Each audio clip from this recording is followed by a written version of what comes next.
मैं आपका स्वागत प्रभु यीशु के नाम से करता हूं। मैं आपकी सराहना करता हूं कि आपने समय निकाला है कि आप इस संदेश को सुन सकें। और हम जहां 4 सप्ताह के लिए प्रभु के वचन को सीखने जा रहे हैं, और मैं विश्वास करता हूं कि परमेश्वर हमारे परिवार को बदलने जा रहा है, इसलिए नहीं जो हम करें परंतु उसके महान प्रेम के द्वारा। परमेश्वर हमसे प्रेम करता है और हम उसी के विषय में बात करने जा रहे हैं। उसका प्रेम जो आपके परिवार के लिए है, आपके दोस्तों के लिए है, उन लोगों के लिए जिन्हें आप प्रेम करते हैं। हम 4 बातों के ऊपर चर्चा करने जा रहे हैं और सबसे पहले है प्रार्थना, और हम इसी के ऊपर इस पहले सेशन में बात करेंगे। उसके पश्चात हम बात करेंगे बांटना, कि कैसे हम परमेश्वर के प्रेम को दूसरों के साथ बांट सकते हैं जो उसने हमारे जीवन में किया है। और उसके पश्चात तीसरी बात है बताना, कि हम दूसरों को बताते हैं कि परमेश्वर ने हमारे जीवन में क्या किया है, ताकि वह भी प्रभु यीशु पर विश्वास कर सके। और चौथी बात है निमंत्रण देना, कि हम लोगों को निमंत्रित करते हैं कि वह आए और प्रभु यीशु के प्रेम का अनुभव कर सकें। आए हम शुरू करते हैं, और सबसे पहले हम प्रार्थना के विषय में बात करना चाहते हैं।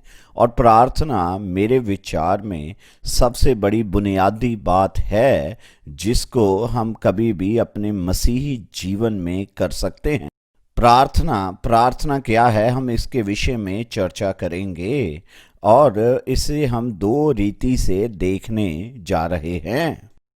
सबसे पहले हमने बात करनी है कि प्रार्थना करेंगे हम परमेश्वर के प्रेम से भर जाएं। परमेश्वर हमें भरना चाहता है, परमेश्वर हमें शक्ति देना चाहता है, परमेश्वर हमें अपने प्रेम से भरना चाहता है। हम कैसे परमेश्वर के प्रेम से भर सकते हैं, और दूसरी बात है कैसे हम दूसरों के लिए प्रार्थना करें, उन लोगों के लिए जिनसे आप प्रेम करते हैं। सबसे बड़ा उपहार जो आप अपने मित्रों को दे सकते हैं वह प्रार्थना। जब आप उनके लिए प्रार्थना करेंगे तो परमेश्वर असाधारण कार्य करेगा। और आइए सबसे पहले शुरू करते हैं अपने लिए, स्वयं के लिए प्रार्थना करना।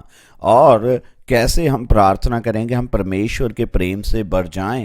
सबसे पहले प्रार्थना क्या है, हमें समझना पड़ेगा कि प्रार्थना है 2 दिलों का वार्तालाप। यह मनुष्य का दिल है और परमेश्वर का दिल है। सबसे पहले हमें समझना होगा कि हमारा दिल स्वार्थी है, दुष्ट है, गंदगी से भरा है, परंतु परमेश्वर का दिल बड़ा है, प्रेम से भरा है, वो हमसे प्रेम करने वाला है। तो इन 2 दिलों में से आपके विचार में हमें किस हृदय के ऊपर ध्यान देना चाहिए? मैं आपसे कहूंगा कि हमें परमेश्वर के हृदय के ऊपर ध्यान देना चाहिए। हमें उसका दिल ढूंढना चाहिए, क्योंकि जब हम उसका हृदय ढूंढेंगे तो हम परमेश्वर को पाएंगे। जब आप ऐसे परमेश्वर की उपस्थिति में आते हैं जो प्रेम है, तो आप वहां से जब बाहर जाएंगे तो आप प्रेम से भरकर जाएंगे। आपको उसके पास आना चाहिए और उसके सामने समर्पित होना चाहिए। इसका क्या अर्थ है परमेश्वर के प्रेम से भरना? सबसे पहले आपको अपना जीवन पवित्र आत्मा को पूर्ण रीति से समर्पित करना होगा। उसे अनुमति दें, क्योंकि वह जानता है कि आपके जीवन के लिए सबसे अच्छा क्या है। तो आप अपना जीवन पवित्र आत्मा को समर्पित करें और पवित्र आत्मा के नियंत्रण के अधीन अपने जीवन को दें, क्योंकि जब आप पवित्र आत्मा से भरेंगे आप परमेश्वर के प्रेम से भरेंगे। बाइबल हमें प्रेरितों के कार्य उसके 1:8 में कहती है कि तुम सामर्थ पाओगे और तुम मेरे गवाह ठहरोगे, पहले यरूशलेम में, फिर यहूदिया में, और फिर सामरिया में, और उसके पश्चात संसार के कोने कोने तक तुम मेरे गवाह होगे। इसका आरंभ होता है जब आप पवित्र आत्मा के सामने आते हैं और कहते हैं परमेश्वर मुझे पवित्र आत्मा से भर दे। और जब आप परमेश्वर के आत्मा से भर जाते हैं तो आप परमेश्वर के प्रेम से भर जाते हैं। क्या आप जानते हैं बाइबल क्या कहती है? बाइबल कहती है कि आत्मा का फल है प्रेम, आनंद, शांति, धीरज। और जब आप परमेश्वर के प्रेम से भरे होते हैं, जब आप पवित्र आत्मा से भरे हैं, तो आपके भीतर परमेश्वर का प्रेम आएगा, आपके भीतर परमेश्वर का हयाव आएगा, परमेश्वर की दलेरी आ जाएगी। बाइबल बताती है कि सिद्ध प्रेम हर प्रकार के डर को निकाल देता है। जिस कारण हम लोगों को प्रभु के विषय में नहीं बताते हैं वह है डर। हम डरते रहते हैं कि कोई क्या कहेगा। मैं आपको कहता हूं, जब आप परमेश्वर के प्रेम से भरेंगे तो जो डर है वो हमें भीतर दिखाता है, परंतु प्रेम हमें बाहर दिखाता है। आप दूसरे लोगों के साथ प्रेम को बांटना चाहेंगे, और जब आप दूसरों से प्रेम करते हैं, आप दूसरों की सहायता करनी चाहते हैं, आप दूसरों के लिए जीना चाहते हैं, आप दूसरों के साथ सेवा करना चाहते हैं, सबसे पहली बात है कि आपको परमेश्वर के प्रेम से भरना है, उसके आत्मा से भरना है। पवित्र आत्मा आपके जीवन का नियंत्रण ले ले और वह आपको भर दे। और इसी क्षण क्यों नहीं आप समय निकालते और कहते, परमेश्वर मुझे आप अपने प्रेम से भर दें, मुझे आप अपने पवित्र आत्मा से भर दें, मेरा नियंत्रण ले लें। आप परमेश्वर से कहें कि वह आपको अपने पवित्र आत्मा से भर दे, क्योंकि जब आप ऐसा करेंगे, इसका आरंभ होता है जब आप अपने जीवन का समर्पण परमेश्वर के सामने करते हैं। और जब आप ऐसा करेंगे तो आप परमेश्वर के प्रेम से इस रीति से बढ़ जाएंगे, आप लोगों से ऐसे प्रेम करेंगे जैसे कभी नहीं किया। यह पहली बात है कि हमें परमेश्वर के प्रेम से बड़े होना चाहिए।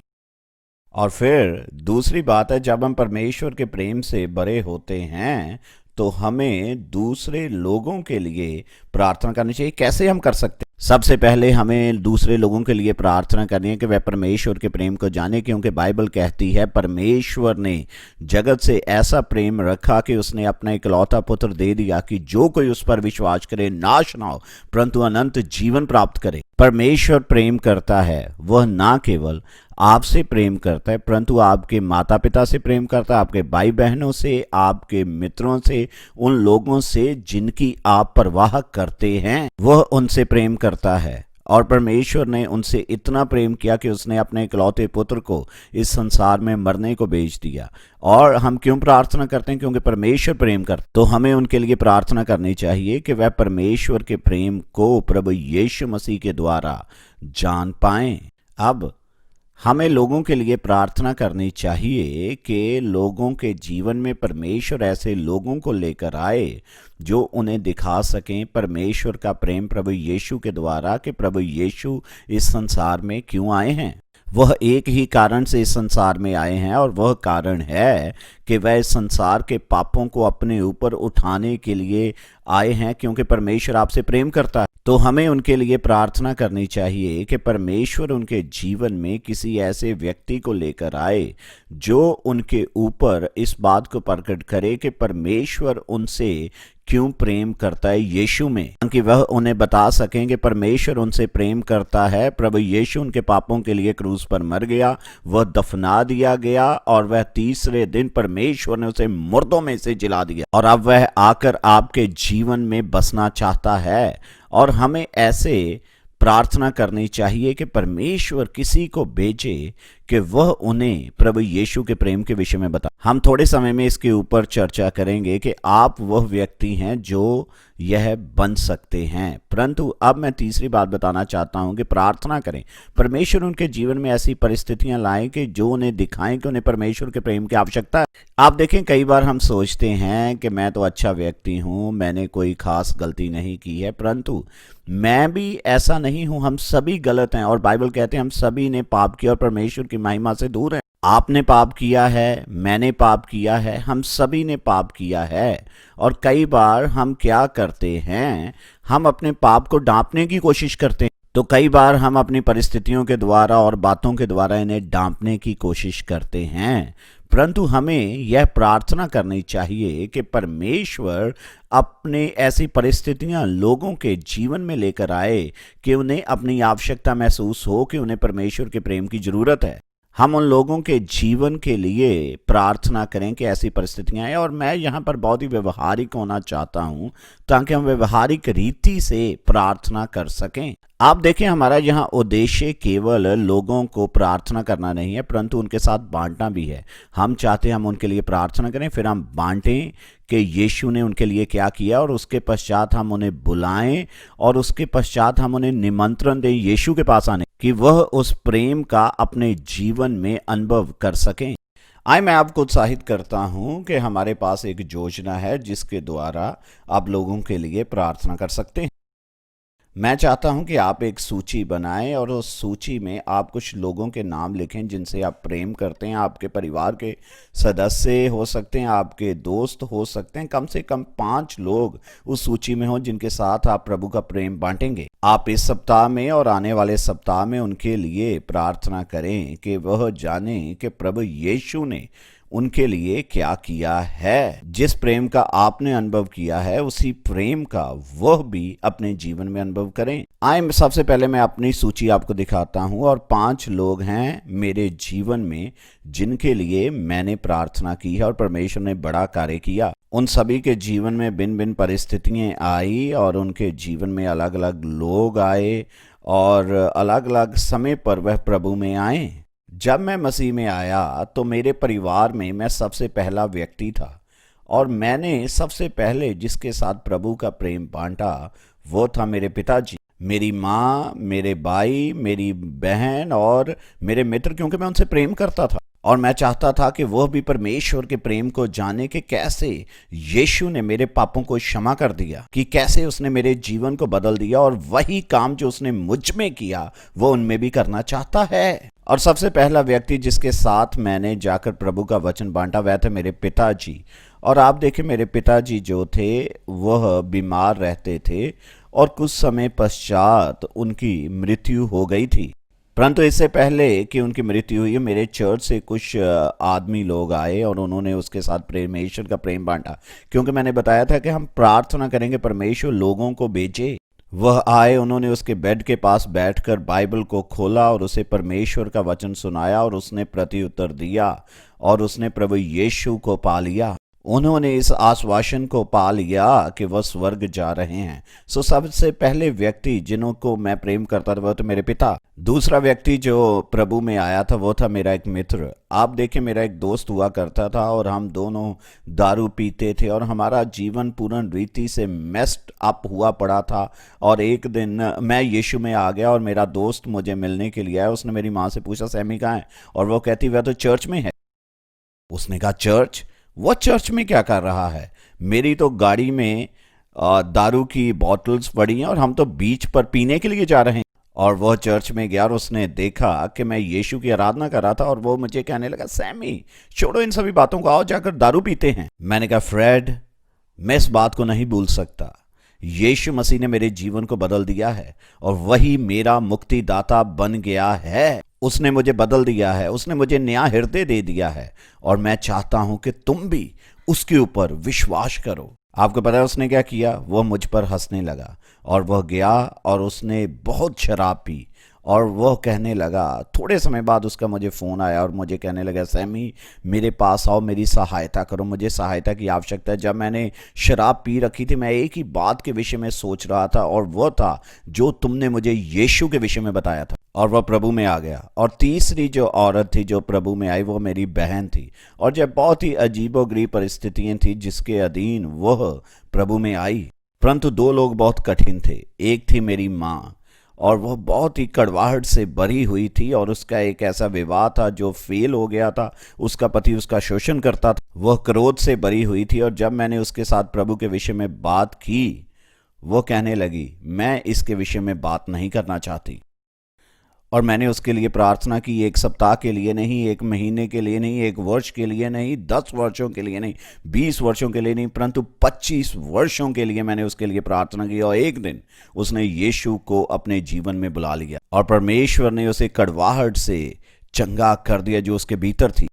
और अंतिम व्यक्ति मेरा भाई था और आप उससे बात भी नहीं कर सकते थे क्योंकि वह हर वक्त शराब में लुप्त रहता था। और एक दिन उसने शराब पी रखी थी और वह काम से घर वापस आ रहा था और पुलिस वालों ने उसे पकड़ लिया और उसे हिरासत में ले लिया। और जब वह जेल में था तो मैंने उससे पूछा लैरी तुमने क्या किया जब तुम जेल में थे? और वह कहता मैं खूनी के साथ कमरे में था और मैंने क्या किया? मैंने कहा तुमने क्या किया? और वह कहने लगा मैंने प्रभु के नाम को पुकारा और प्रभु यीशु आए और उसने मुझे स्वतंत्र कर दिया।